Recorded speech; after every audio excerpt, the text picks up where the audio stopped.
জাতীয় থেকে আন্তর্জাতিক প্রান্তিক জনপদ থেকে নগর চারপাশ ঠিক কী ঘটছে এই মুহূর্তে তা নিয়ে আয়োজন এখন চারদিক। আর আপনাদের সঙ্গে আছি আমি সিউল আহমেদ।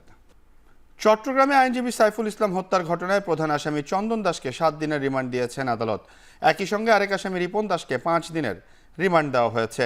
শুক্রবার বিকেল 3টার দিকে চট্টগ্রাম মেট্রোপলিটন বিশেষ আদালতে এই দুই আসামিকে তোলা হয়। এই সময় রাষ্ট্রপক্ষ 10 দিনের রিমান্ড আবেদন করলেও চন্দনকে 7 দিন ও রিপন দাসের 5 দিনের রিমান্ড মঞ্জুর করে আদালত। এ সময় আসামি পক্ষের কোনো আইনজীবী উপস্থিত ছিলেন না। চন্দনকে কিশোরগঞ্জের ভৈরব থেকে ও রিপনকে চট্টগ্রামের আনোয়ারা থেকে গ্রেপ্তার করে পুলিশ।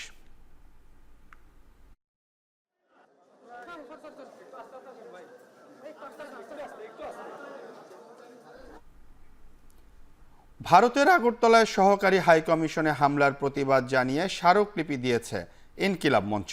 এ সময় বাংলাদেশের ভারত তৃতীয় গণমাধ্যমের অপতথ্য প্রচারের বিষয়টির দৃষ্টি আকর্ষণ করেন ইনকিলাব মঞ্চের নেতারা। শুক্রবার বিকেলে রাজধানীর গুলশান সার্কেল 2 থেকে আগরতলায় সহকারী হাইকমিশনে হামলা ও ঐতিহাসিক বাবরি মসজিদ দিবস উপলক্ষে এক মৌন র্যালিকালে পুলিশের বাধার সম্মুখীন হয়ে মঞ্চের নেতাকর্মীরা। পরবর্তীতে 3 জন প্রতিনিধি ভারতীয় হাইকমিশনের অফিসে প্রতিবাদলিপি জমা দেন। ইনকিলাব মঞ্চের মুখপাত্র জানান, ভারতীয় সংখ্যালঘুদের নির্যাতনের বিষয়ে তারা প্রতিবাদ জানিয়েছেন। পাশাপাশি হাইকমিশনে হামলার সুষ্ঠু বিচার নিশ্চিতের দাবি জানান তারা। স্মারকলিপির বিষয়ে তারা জানান, ভারত সরকারের সর্বোচ্চ মহলকে অবহিত করা হবে বলেও আশ্বস্ত করেছেন হাইকমিশনের কর্মকর্তারা।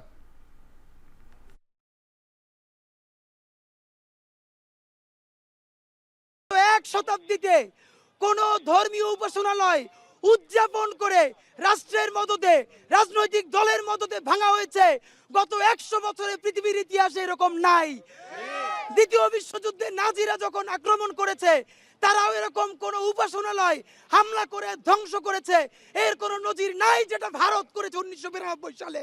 বন্ধু রাষ্ট্রের কথা বলে 71-এ আমাদের সাহায্যের যেই দায় দিয়ে প্রতিনিয়ত যে অপারেশন এবং যেই ডমিনেট আমাদেরকে করে যাচ্ছে তা আমরা মানি না। আজকে এবিপি নিউজ করেছে যে বাংলাদেশে হিন্দু নারীরা শাখা সিঁদুর পরে চলাচল করতে পারে না। আপনারা যারা আছেন এখানে, আপনাদের কাছে প্রশ্ন রাখি, আপনাদের এলাকায় কতজন হিন্দু নির্যাতিত হয়েছে এবং কে শাখা সিঁদুর পরে বের হতে পারে না, এর জবাব আমরা চাই। দেশ থেকে পালিয়ে গিয়ে পাশের দেশে বসে ষড়যন্ত্র করলেও তা সফল হবে না বলে মন্তব্য করেছেন বিএনপির স্থায়ী কমিটির সদস্য ডক্টর খন্দকার মোশাররফ হোসেন। তিনি বলেন, দেশের মানুষ ঐক্যবদ্ধ থাকলে কোনো ষড়যন্ত্র করে লাভ হবে না। শুক্রবার সকালে জাতীয় প্রেস ক্লাবে স্বৈরাচার এরশাদের পতন ও গণতন্ত্র উত্তরণের দিবস উপলক্ষে আলোচনা সভায় তিনি আরও বলেন, অন্তর্বর্তী সরকার ও দেশকে ব্যর্থ করতে নানামুখী ষড়যন্ত্র করছে পতিত আওয়ামী লীগ। তিনি আশা করেন, নিরপেক্ষ নির্বাচন দিয়ে জনগণের সরকার প্রতিষ্ঠার মাধ্যমে অন্তর্বর্তী সরকার বিদায় নেবে। ডক্টর খন্দকার মোশাররফ হোসেন বলেন, ঐক্যবদ্ধ থাকলে ধর্ম নিয়ে বিভেদের ষড়যন্ত্র সফল হবে না। এ সময় বিএনপি নেতা আমানুল্লাহ আমান বলেন, বিএনপি ক্ষমতায় এলে জাতীয় সরকারের যে রূপরেখা দিয়েছে তারই প্রতিফলন এই জাতীয় ঐক্য।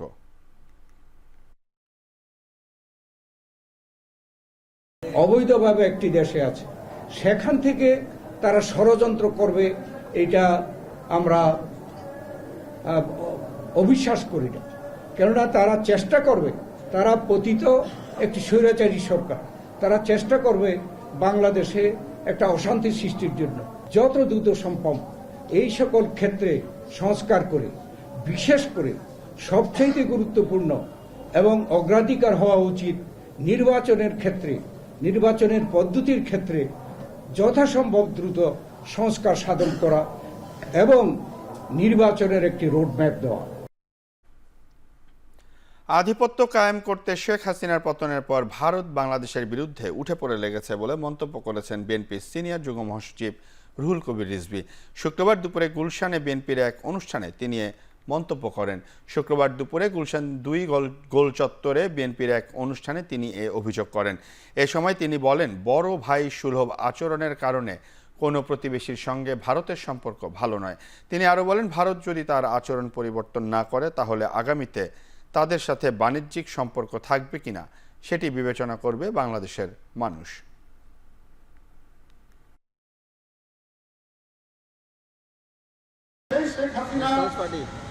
তার ভোটার শূন্য ভোট, তার প্রকৃত নির্বাচন কমিশন, এদের প্রতি আপনাদের এত মহব্বত কেন? বাংলাদেশের জনগণ থেকে যে সরকার ধিকৃত, সেই সরকারকে আপনারা সমর্থন দেন এবং যেদিন শেখ হাসিনার পতন হয়েছে সেই দিন থেকে ক্রমাগতভাবে রিপাবলিক বাংলা, ক্যালকাটা নিউজ, একের পর এক এই সমস্ত সামাজিক গণমাধ্যম এবারে ডাহা মিথ্যা কথা তিনি বলে বেড়াচ্ছেন। সংস্কারের গতি বাড়াতে অন্তর্বর্তী সরকারকে তাগিদ দিলেন জামায়াতে ইসলামীর আমির ডাক্তার শফিকুর রহমান। এ সময় তিনি বলেন, বাংলাদেশের সংখ্যালঘু কিংবা সংখ্যাগরিষ্ঠ বলে কিছু নেই, একটি গোষ্ঠী এসব বলে স্বার্থ হাসিল করতে চায়। শুক্রবার কুমিল্লা টাউন হল মাঠে কর্মী সম্মেলনে প্রধান অতিথির বক্তব্যে বাংলাদেশ জামায়াতে আমির ডাক্তার শফিকুর রহমান এসব কথা বলেন। আমরা কোনো আগ্রাসন সহ্য করব না। বাংলাদেশের 1 ইঞ্চি জমি আমরা কাউকে ছেড়ে দেব না। আমাদের জীবন দিব, তবু বাংলাদেশের আধা ইঞ্চি জমি আমরা ছেড়ে দেব না। জনগণকে বোকা ভাবার কোনো কারণ নেই। আমরা জনগণের উপর আলহামদুলিল্লাহ পূর্ণ আস্থা রাখি। জনগণ বিচার করবে অতীত কার কেমন ছিল, বর্তমান কার কেমন, আর ভবিষ্যৎ কার কেমন হতে পারে। জুলাই আগস্টে ছাত্র জনতা যে বাংলাদেশ চেয়েছিল, জামায়াতে ইসলামীরও একই চাওয়া বলে মন্তব্য করেছেন দলটির ঢাকা মহানগর দক্ষিণের সেক্রেটারি ডক্টর শফিকুল ইসলাম মাসুদ। শুক্রবার সকালে রাজধানীর শাহজাহানপুরে মৈত্রী সংঘ মাঠে কর্মী সম্মেলনে তিনি একথা বলেন। সম্মেলনে ডক্টর শফিকুল ইসলাম মাসুদ হুঁশিয়ারি দিয়ে বলেন, বাংলাদেশকে অস্থির করে তুললে কোনো শক্তি শান্তিতে থাকতে পারবে না। ভারতের ষড়যন্ত্র চলছে বলে মন্তব্য করে তিনি আরও বলেন, বাংলাদেশের সাম্প্রদায়িক দাঙ্গা লাগাতে সর্বাত্মক প্রচেষ্টা করেও ব্যর্থ হয়েছে ষড়যন্ত্রকারীরা। সব ভেদাভেদ দূর করে সব ধর্মের, দল ও মতের মানুষ এখন আরও বেশি ঐক্যবদ্ধ বলে দাবি করেন শিবিরের সাবেক এই সভাপতি।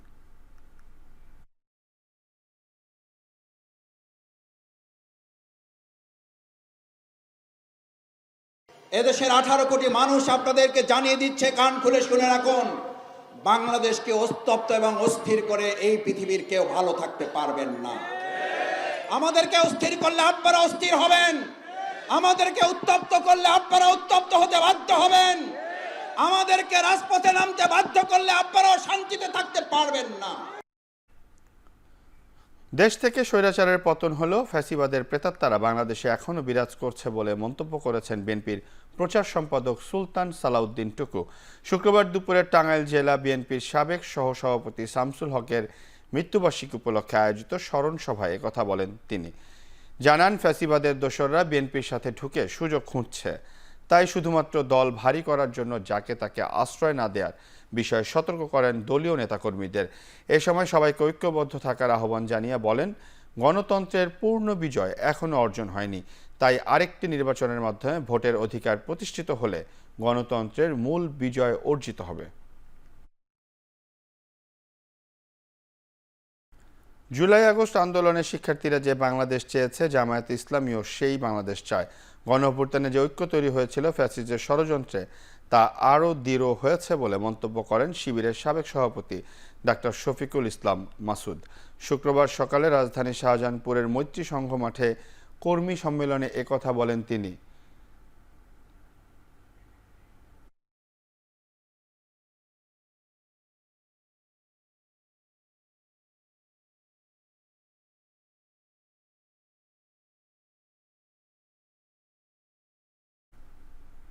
যত দ্রুত সম্ভব বিশ্ববিদ্যালয়গুলোতে ছাত্র সংসদ নির্বাচন দেওয়ার আহ্বান জানিয়েছে বিপ্লবী ছাত্র মৈত্রী। সকালে রাজু ভাস্কর্যে বিপ্লবী ছাত্র মৈত্রীর 44তম প্রতিষ্ঠাবার্ষিকী উপলক্ষে আয়োজিত আলোচনায় শিক্ষার্থীরা অন্তর্বর্তীকালীন সরকারকে এই আহ্বান জানান। এছাড়াও নিত্য প্রয়োজনীয় পণ্যের দাম নাগালের মধ্যেও আনার আহ্বান জানান তারা। বলেন, অন্তর্বর্তী সরকার প্রায় 4 মাস পার হলেও বাজারে স্থিতিশীল অবস্থায় আনতে ব্যর্থ হয়েছে। বিপ্লবী ছাত্র মৈত্রীর প্রতিষ্ঠাবার্ষিকী উপলক্ষে সকালে শহীদ স্মরণে শহীদ মিনারে ফুল দিয়ে শ্রদ্ধা জানান শিক্ষার্থীরা।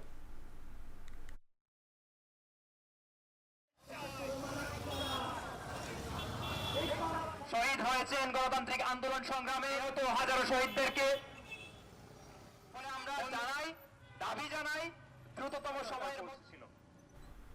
নতুন নেতৃত্ব খোঁজার আহ্বান জানিয়ে আনুপাতিক প্রতিনিধিত্বমূলক নির্বাচন ব্যবস্থা চালুর দাবি তুলেছেন ইসলামী আন্দোলন বাংলাদেশের আমির সৈয়দ মোহাম্মদ রেজাউল করিম।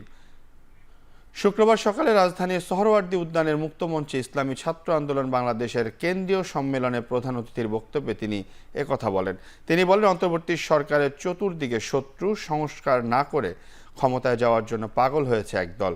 ভারত বন্ধুত্বের পরিচয় দিতে পারেনি মন্তব্য করে তিনি বলেন, দেশে অশান্তি সৃষ্টি করতে নীল নকশা করছে ভারত। এই সময় বিতর্কিত উপদেষ্টাদের পদ থেকে সরিয়ে দেওয়ার দাবিও জানান তিনি।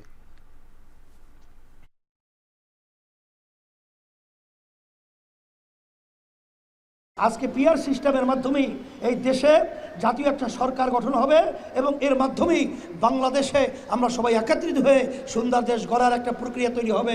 যারা নাকি বিতর্কিত তাদেরকে উপদেষ্টা থেকে আপনারা সরিয়ে দেবেন, এটা আমাদের দাবি। সংখ্যালঘুরা সর্বক্ষেত্রে নিরাপদ থাকার পরেও আজকে আমাদের পাশের রাষ্ট্রে ভারত, সেখানে বিভিন্ন সংবাদ মাধ্যম আমাদের দেশকে অশান্তি তৈরি করার জন্য বিভিন্ন ধরনের অশান্তি করার বিভিন্ন নীল নকশা তৈরি করেছে।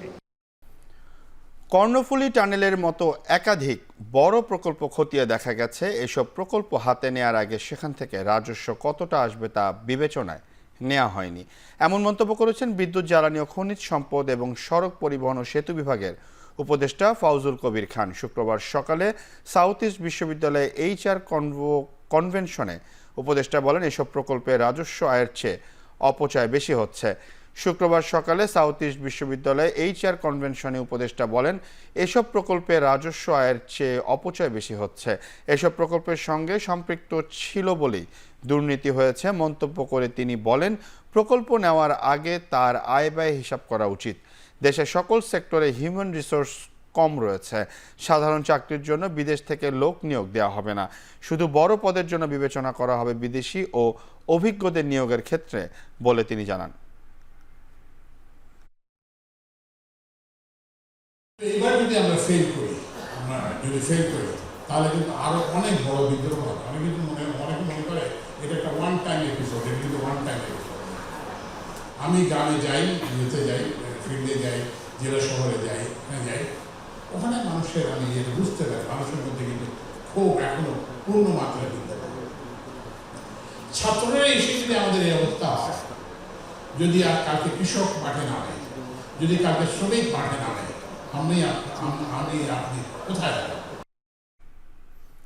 ভারতের প্রোপাগান্ডায় বাংলাদেশের কোনো ক্ষতি নেই, কারণ দেশে বাজার, চিকিৎসা সহ সব ব্যবস্থায় আছে বলে মন্তব্য করেছে নৌ পরিবহন এবং শ্রম ও কর্মসংস্থান উপদেষ্টা M সাখাওয়াত হোসেন।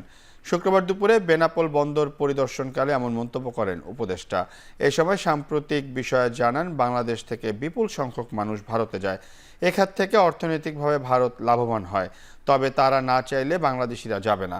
এতে ভারতই অর্থনৈতিকভাবে ক্ষতিগ্রস্ত হবে বলেও জানান তিনি। স্থলবন্দরের ভেহিকেল ও প্যাসেঞ্জার টার্মিনাল পরিদর্শনের সময় বন্দর ব্যবহারকারীদের পক্ষ থেকে স্থানীয় একজন সাংবাদিকের বিরুদ্ধে উপদেষ্টার নাম ভাঙিয়ে সুবিধা নেওয়ার অভিযোগ জানানো হলে অভিযুক্তকে আটক করতে প্রশাসনকে নির্দেশ দেন। এ সময় উপস্থিত ছিলেন বেনাপোল কাস্টমস কমিশনার কামরুজ্জামান, বন্দর পরিচালক মামুন কবির তরফদার সহ প্রশাসনের কর্মকর্তারা। চিকিৎসার জন্য যায়, তারা করতে যায়, না গেছে আপনি আমাদের কি, আমাদের তো কোনো ক্ষতি হচ্ছে না। হ্যাঁ, তো যতদিন ভারতকে আমাদের বিরুদ্ধে কোনো প্রপাগান্ডা হবে, ততদিন আমাদের দেশের লোক কম যাবে। কম গেলে আমাদের তো কোনো ক্ষতি নেই।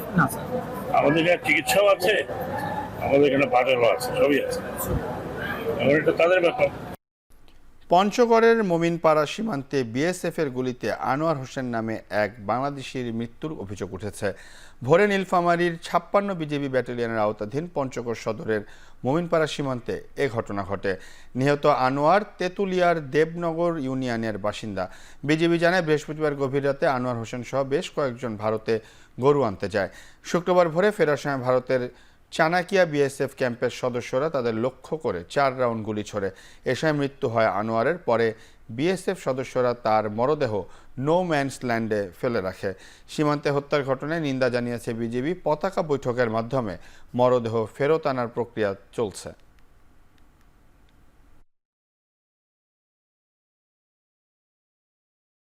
আমরা প্রথমত হল্লা চিল্লা শুনছি, BSF-এর হল্লা চিল্লা। তারপরে কিছুক্ষণ পরে ভটাম করে একটা গুলির শব্দ, তারপরে আবার কিছুক্ষণ নাই, তারপরে আবার খুব হল্লা চিল্লায়। আমি সকাল 6টার সময় ঘটনা শুনি, ঘটনা শোনার পর তার বাসায় যায়, আমি তাদেরকে বলি যে এই ঘটনা। তারপরে ওর ছোটো ভাইকে আমি ঘাগড়া ক্যাম্প এলাকায় নিয়ে আসে তার ঘাগড়া ক্যাম্পে আমি রাখে আসি। তার আমি স্পটে আসি যে সেটা মারা গেছে, ওখানে বিজিআর বিএসএফ সবাই একসাথে আছে। পাখির মতো গুলি করে মারা একটা মানুষকে তাজা প্রাণ ঝরায় দেওয়া, এটা খুব কষ্টকর। দেশবাসী এটা আমরা খুব নিন্দা জানাই। আমাদের সরকারের কাছে বিনীত আবেদন যেন এটা আমাদের ভালোভাবে দেখে, যে আমাদের একটা প্রাণ নজর এভাবে ভারসাম্য না মারে। দিনাজপুরের বীরগঞ্জে বাস ট্রাকের মুখোমুখি সংঘর্ষে 4 জন নিহত হয়েছেন, আহত হয়েছেন 20 জন। সকাল 8:30টার দিকে বীরগঞ্জ উপজেলা ঠাকুরগাঁও 10 মাইল মহাসড়কের যদুর মোড় এলাকায় দুর্ঘটনাটি ঘটে। পুলিশ জানায় সকালে যদুর মোড় এলাকায় একটি ধান বোঝাই ট্রাক ও বাসের মুখোমুখি সংঘর্ষ হয়। এ সময় ঘটনাস্থলেই ট্রাক ও বাসের চালক সহ 4 জন নিহত হয়, তবে নিহতদের নাম পরিচয় এখনও জানা যায়নি।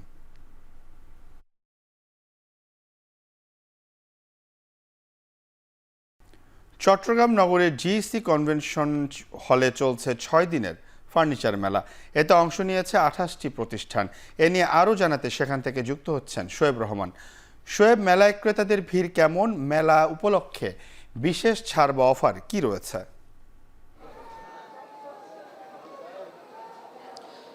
আজ ছুটির দিন হওয়ায় মেলায় কিন্তু এখন জমজমাট অবস্থা। বিশেষ করে বিকেলের পর থেকেই আমরা দেখেছি ক্রেতা দর্শনার্থীদের ঢল নামতে শুরু করে এই ফার্নিচার মেলা, এবং এটি 14তম আসর।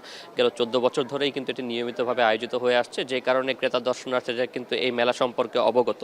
এই কারণে আমরা দেখেছি শুক্রবার হওয়াতে অফিস আদালতের চাপ কম থাকাতে সাধারণ যারা ক্রেতা এবং দর্শনার্থী যারা রয়েছেন প্রত্যেকেই কিন্তু আসছেন, পরিবার পরিজন সহ তারা আসছেন এবং তারা পণ্যগুলো দেখছেন, যাচাই বাছাই করছেন। এবং যেহেতু মেলা উপলক্ষে একটি বিশেষ ছাড় থাকে, যে কারণে সেই সুযোগটিও কিন্তু অনেকে হাতছাড়া করতে চাইছেন না। এবং একই ছাদের নিচে যেহেতু 28টি প্রতিষ্ঠান অংশগ্রহণ করেছে, তারা একটি প্রতিষ্ঠানের পণ্যের সঙ্গে অন্য প্রতিষ্ঠানের পণ্যগুলোর তুলনা করতে পারছেন, এবং সেই কারণে কিন্তু এই মেলাকে ঘিরে ব্যাপক আগ্রহ থাকে চট্টগ্রামের যারা ক্রেতা দর্শনার্থী রয়েছেন তাদের। এবং সেই জায়গা থেকে আমরা দেখেছি যে প্রতিটি স্টলই কিন্তু এখন ক্রেতা দর্শনার্থীতে কানায় কানায় পরিপূর্ণ, এবং প্রতিটি স্টলের যে সকল কর্মকর্তারা রয়েছেন তারা কিন্তু ক্রেতাদের বিভিন্ন পণ্য সম্পর্কে অবহিত করছেন। এবং বিশেষ করে বর্তমানের যে ট্রেন্ডি যেই ফার্নিচারগুলো রয়েছে, বিশেষ করে স্লিম যেই ফার্নিচারগুলো রয়েছে, সেগুলোর প্রতি কিন্তু ক্রেতাদের বেশ আকর্ষণ আমরা লক্ষ্য করছি। বিশেষ করে যেহেতু মেলা উপলক্ষে কিছু বিশেষ পণ্য থাকে যেগুলো শুধুমাত্র মেলা উপলক্ষে লঞ্চ করা হয়, বা মেলাতে নতুন পণ্যগুলো আসলে উন্মোচন করা হয়, ক্রেতা দর্শনার্থীদের জন্য ডিসপ্লেতে দেওয়া হয়। সেই জায়গা থেকে কিন্তু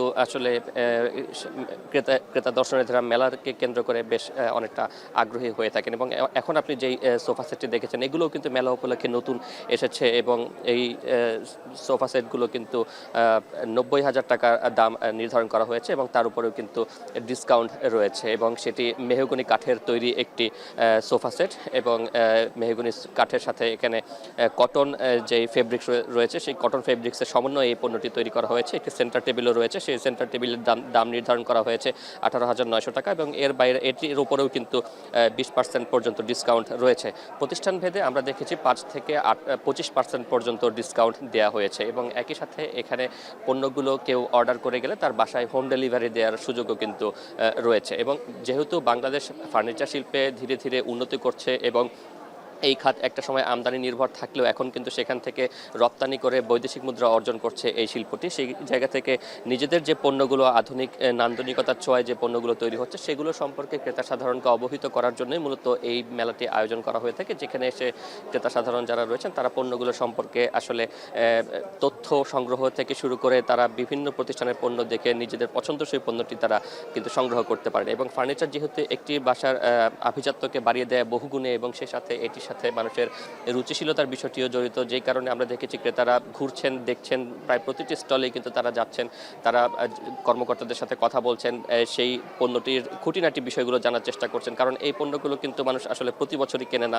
যারা কিনছেন তাই একটু সময় নিয়ে যাতে দীর্ঘদিন ব্যবহার করা যায় বা দীর্ঘদিন যাতে রুচির সাথে মানানসই হয়ে থাকে, সেই বিষয়গুলো মাথায় রেখেই কিন্তু ক্রেতারা আসলে পণ্যগুলো কিনছেন। প্রয়োজনে তারা একাধিক স্টল ঘুরছেন এবং সেই সাথে কিছুটা সময়ও নিচ্ছেন। আজ একবার হয়তো কেউ আসছেন, তিনি আজকে যে পণ্যটি দেখে যাচ্ছেন পরবর্তীতে হয়তো বা আবারও আসবেন, আরও কয়েকটি পণ্য যাচাই বাছাই করবেন। এভাবেই কিন্তু আসলে পণ্যগুলো মূলত কেনা বেচা চলছে।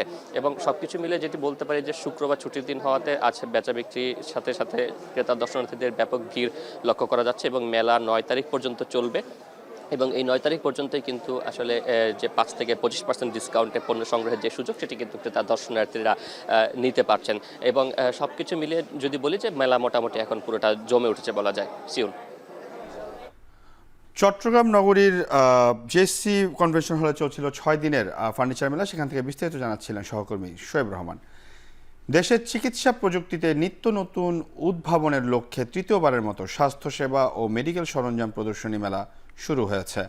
রাজধানীর আইসিসিবিতে বাংলা মেডিকেল ও ডায়াগনস্টিক এক্সপো আয়োজিত এই প্রদর্শনী চলবে 8 ডিসেম্বর পর্যন্ত।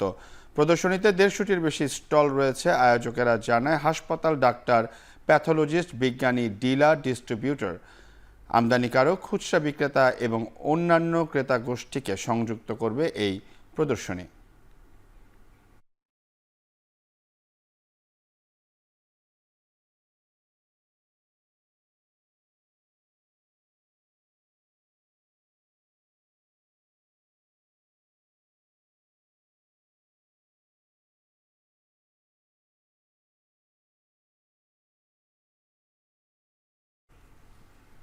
প্রতি বছরের মতো এবারও রাজধানীতে আয়োজন করা হয়েছে গারোদের ঐতিহ্যবাহী ওয়ানগালা উৎসবের প্রতীকী আয়োজন।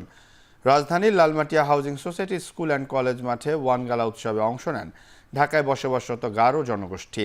উৎসবে তরুণ প্রজন্ম তাদের নিজেদের ঐতিহ্য ও বিশ্বাস সম্পর্কে ধারণা পাচ্ছেন। আয়োজকরা আশা করছেন ধারাবাহিকভাবে এমন আয়োজন করা হবে।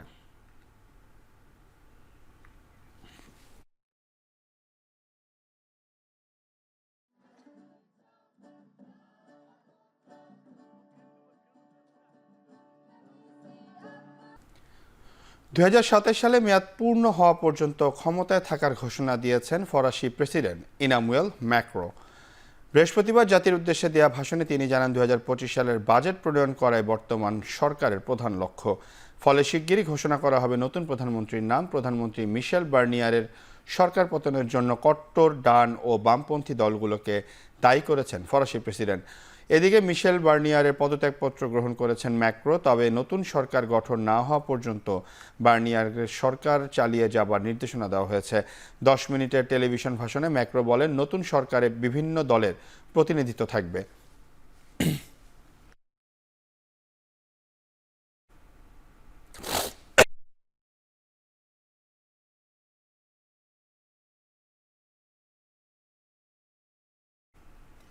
44 বছর পর সামরিক আইন জারি করায় দক্ষিণ কোরিয়ার প্রেসিডেন্ট ইউন সুক ইয়োলকে দ্রুত বরখাস্তের আহ্বান জানিয়েছেন ক্ষমতাসীন দলের প্রধান। তবে অভিশংসন প্রস্তাবে দলের আইন প্রণেতারা প্রেসিডেন্টের বিরুদ্ধে ভোট দিবেন কিনা সে বিষয়ে পরিষ্কার করেননি হান ডং উন। এদিকে প্রেসিডেন্টের অভিশংসন প্রস্তাবের ওপর ভোটাভুটি হবে স্থানীয় সময় শনিবার সন্ধ্যায়। এদিকে তৃতীয় দিনের মতো কোরিয়ার সড়ক সাধারণ মানুষের দখলে। প্রেসিডেন্টের বাসভবন ঘিরে বিক্ষোভ করেন কয়েক হাজার মানুষ।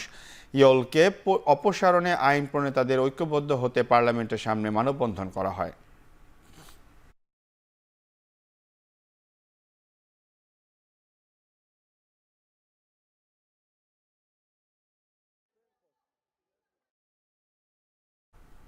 কৃষকদের ডাকা দিল্লি চলো কর্মসূচি ঘিরে আবারও উত্তাল ভারত। স্থানীয় সময় দুপুর থেকে শম্ভু সীমান্ত থেকে শুরু হয়েছে দিল্লির পার্লামেন্ট ভবনের দিকে পদযাত্রা। হরিয়ানার আম্বালায় বড় জমায়েত নিষিদ্ধ করতে জারি করা হয়েছে 144 ধারা। হরিয়ানার আম্বালা জেলার বেশ কিছু এলাকায় সোমবার পর্যন্ত বন্ধ থাকবে ইন্টারনেট ও মোবাইল সেবা। সীমান্তে মোতায়েন করা হয়েছে অতিরিক্ত আইন শৃঙ্খলা বাহিনী। কৃষকদের এই আন্দোলনে নেতৃত্ব দিচ্ছে সংযুক্ত কিষাণ মোর্চা। ফসলের জন্য ন্যূনতম মূল্য নির্ধারণের দাবি তাদের। এছাড়া ঋণ মওকুফ, শ্রমিকদের জন্য পেনশন, বিদ্যুতের মূল্য বৃদ্ধি না করা, পুলিশের মামলা প্রত্যাহার এবং সহিংসতার শিকার কৃষকদের ন্যায় বিচারের নিশ্চিতের দাবি জানিয়েছেন আন্দোলনকারীরা। লেবাননের সঙ্গে যুদ্ধবিরতি কার্যকরের মধ্যেই গাজায় পুরোদমে আগ্রাসন চালাচ্ছে ইসরায়েলের প্রতিরক্ষা বাহিনী। হাজার হাজার মানুষ রাত কাটাচ্ছেন খোলা আকাশের নিচে। সাধারণ ফিলিস্তিনিরা পোশাক আর কম্বল ছাড়াই বেঁচে থাকার লড়াই করছেন। ইসরায়েলের একের পর এক ড্রোন হামলায় উপত্যকার হাসপাতালগুলোর অবস্থা মানবেতর। ফিলিস্তিনির স্বাধীনতাকামী যোদ্ধারা ইসরায়েল বাহিনীর সঙ্গে প্রতিনিয়ত যুদ্ধ চালিয়ে যাচ্ছে রাফা, গাজা শহর, জাবিলিয়াতে। সিরিয়া লেবানন সীমান্তেও হামলা করেছে আইডিএফ। জোর করে শরণার্থীদের আশ্রয়কেন্দ্রে পাঠানো স্থানগুলো এখন পরিণত হয়েছে মৃত্যুপুরীতে।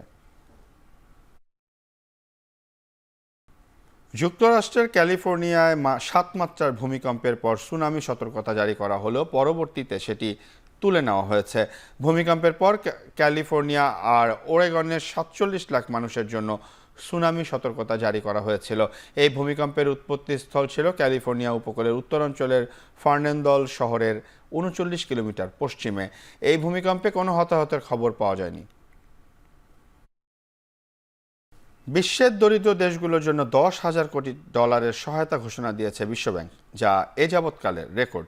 আন্তর্জাতিক সংস্থাটি বলছে এই অর্থ দেওয়া হবে বিশ্বের 78টি দেশকে। বিশ্বের কয়েকটি দেশকে ঋণ দেওয়ার জন্য $2,400 কোটি তহবিলও তৈরি করেছে বিশ্বব্যাংকের সহযোগী সংস্থা ইন্টারন্যাশনাল ডেভেলপমেন্ট অ্যাসোসিয়েশন। 2021 সালে বিশ্বব্যাংকের দরিদ্র দেশগুলোর জন্য বরাদ্দ ছিল $9,300 কোটি।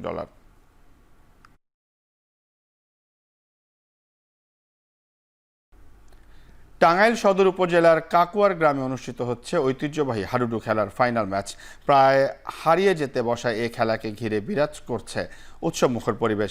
এ নিয়ে আরও জানাতে দেলধা সরকারি প্রাথমিক বিশ্ববিদ্যালয় মাঠ থেকে যুক্ত হয়েছেন কাউসার আহমেদ।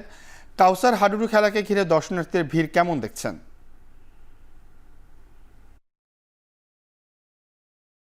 সিউল, আমি আছি দেলদা সরকারি প্রাথমিক বিদ্যালয়। এখানে কিন্তু অল্প কিছুক্ষণ আগে গ্রাম বাংলার যে ঐতিহ্যবাহী হাডুডু খেলা সেটি কিন্তু শেষ হয়েছে। আমি লক্ষ্য করেছি যে এই খেলা দেখতে এই বিদ্যালয়ের যে ভবন রয়েছে সেই ভবনের ছাদ, পার্শ্ববর্তী গাছ এবং সীমানা প্রাচীর সহ মাঠ ভরপুর। যারা খেলা প্রেমী মানুষ রয়েছেন তারা কিন্তু এখানে অংশ নিয়েছেন। আমরা লক্ষ্য করেছি যে এখানে শিশু থেকে শুরু করে বৃদ্ধ পর্যন্ত সকল বয়সের মানুষ কিন্তু একযোগে খেলা এখানে দেখেছেন। আর এই গ্রাম বাংলার ঐতিহ্যবাহী হাডুডু খেলাকে কেন্দ্র করে কিন্তু এই গ্রামে একটি উৎসবের আমেজ চলছে। আমরা লক্ষ্য করেছি সকাল থেকেই এই গ্রামের মানুষ অনেক উৎসাহ উদ্দীপনা নিয়ে এই খেলার মাঠে অংশ নিয়েছেন। আমরা কয়েকজনের সাথে কথা বলেছি, তারা বলছেন যে তারা প্রথম সারিতে বসার জন্য কেউ 1 থেকে 1.5 ঘন্টা আগে এখানে এসে এই মাঠে অবস্থান নিয়েছে। আর এখানে যারা খেলোয়াড় রয়েছেন স্থানীয় খেলোয়াড় ছাড়াও কিন্তু ঢাকা, খুলনা সহ দেশের বিভিন্ন অঞ্চলের যারা জাতীয় খেলোয়াড় রয়েছেন তারাও কিন্তু এখানে অংশ নিয়েছেন বলে জানিয়েছেন আয়োজক কমিটি। তারা বলছেন যে এখানে 16 টিমের খেলা হয়েছে। আর এই খেলায় আজকে যে বিজয়ী হলেন 2-1 পয়েন্টে কিন্তু এই স্থানীয় যে ক্লাবটি রয়েছে সেটি বিজয়ী হয়েছে বলতে আমরা জানতে পারছি। সেটা হচ্ছে ওমরপুর স্পোর্টিং ক্লাব বিজয়ী হয়েছে। আর এছাড়াও পরাজিত হয়েছে গোটবাড়ি থেকে যারা অংশ নিয়েছিলেন তারা।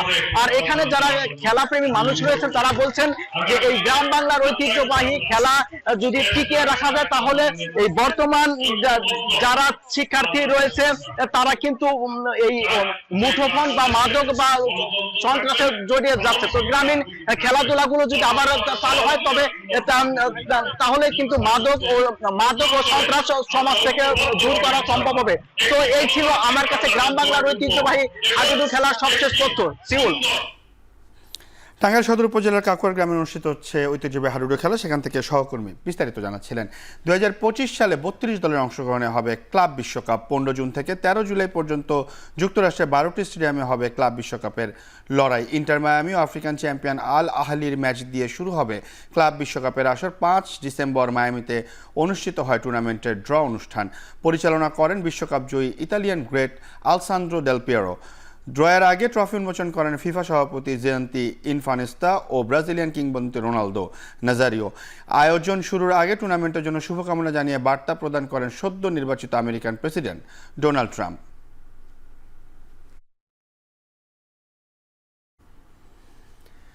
শেষ করছি এখন চারদিক। এখন টেলিভিশনের ওয়েবসাইট দেখতে ভিজিট করুন www.এখন.tv। এখন টেলিভিশনের ফেসবুক দেখতে ভিজিট করুন facebook.com/tv.এখন এবং এখন টেলিভিশনের ইউটিউব দেখতে ভিজিট করুন youtube.com/tvc/c/এখন।